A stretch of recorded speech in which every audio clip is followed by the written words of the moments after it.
Hello house lovers, and there is the glorious Bonaccord house, our 1874 renovation special. Come in and see what I have been up to. Yes, house lovers, I left you with a cliffhanger. What did the asbestos boys do last week and what did I do subsequently? Let's see.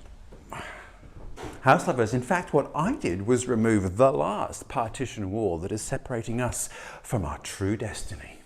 Yes, house lovers, the stinky kitchen is gone and ta-da! You can see all the way through to what is going to be our bathroom.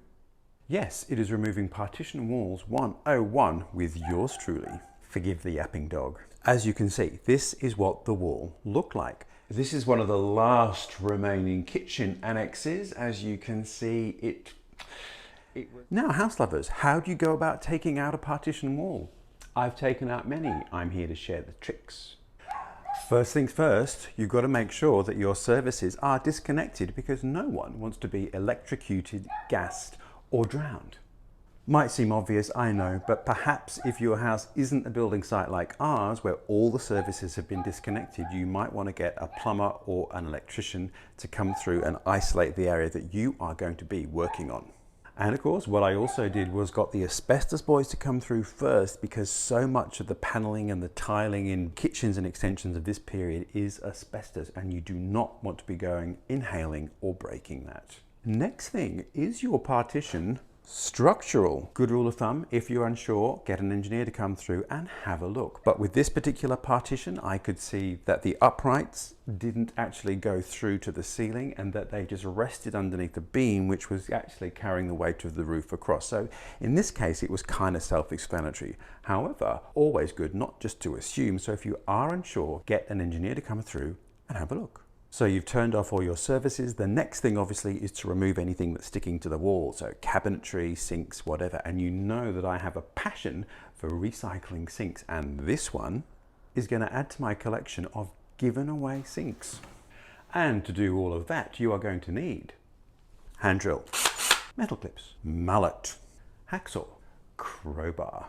So you've removed anything that might be attached to the wall on both sides. You've checked that it's not structural. You've isolated all the services. The first thing you need to do is to separate any piping that might be going through the wall and wiring. Obviously, you've got an electrician to either switch off your power, isolate the power that's going to this point, or like me, the whole house has been turned off and it's not live, so there's no danger with the electrical cabling for me. And then you just have to hacksaw your way through all the piping to separate them from the wall that you're removing.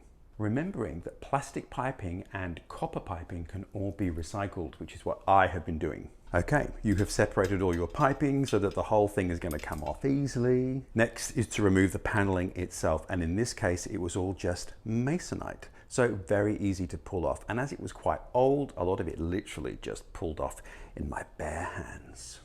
There we are, you've removed all the paneling and you should have exposed the structure of your partition, which hopefully is going to be fairly straightforward because the nature of a partition is that it's not that well built, it's kind of a temporary structure. And as I found out, a lot of them were actually quite rotten and they certainly weren't load bearing, so it was quite easy to remove them. And in taking out some of the panels, you can see that I opened up what looked like a window or some kind of hatch, which is kind of weird because it then made this place look like a canteen and there was something behind there.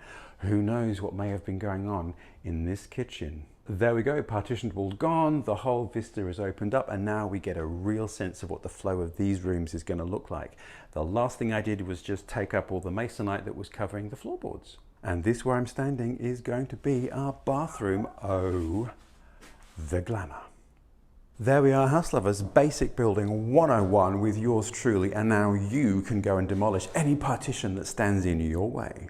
And the other interesting thing is that we have to get an engineering survey done again because hopefully we're about to start building. And house lovers, I have saved $600 because the engineer knocked off that as part of the demolition report because it's already been done. And that's before the builders had to quote on their demolition time as well. So $600 might not seem a lot, but it's chipping away at that budget. I feel vindicated. There we are, house lovers, how to demolish the partition that is separating you from your true destiny in one 2, 3, 4 easy steps. And now that Melbourne is out of lockdown, I can do some more house visits because there is a few more people I want to chat to about the decisions they made about their renovation, restoration, building, etc. that might help you in your renovation, restoration, building journey. Once again, wherever you are, take care and thank you for watching. Thank you for subscribing. Thank you for liking or commenting. I can't answer anything because I'm a rank amateur, but you never know. And next week I will see you for more adventures.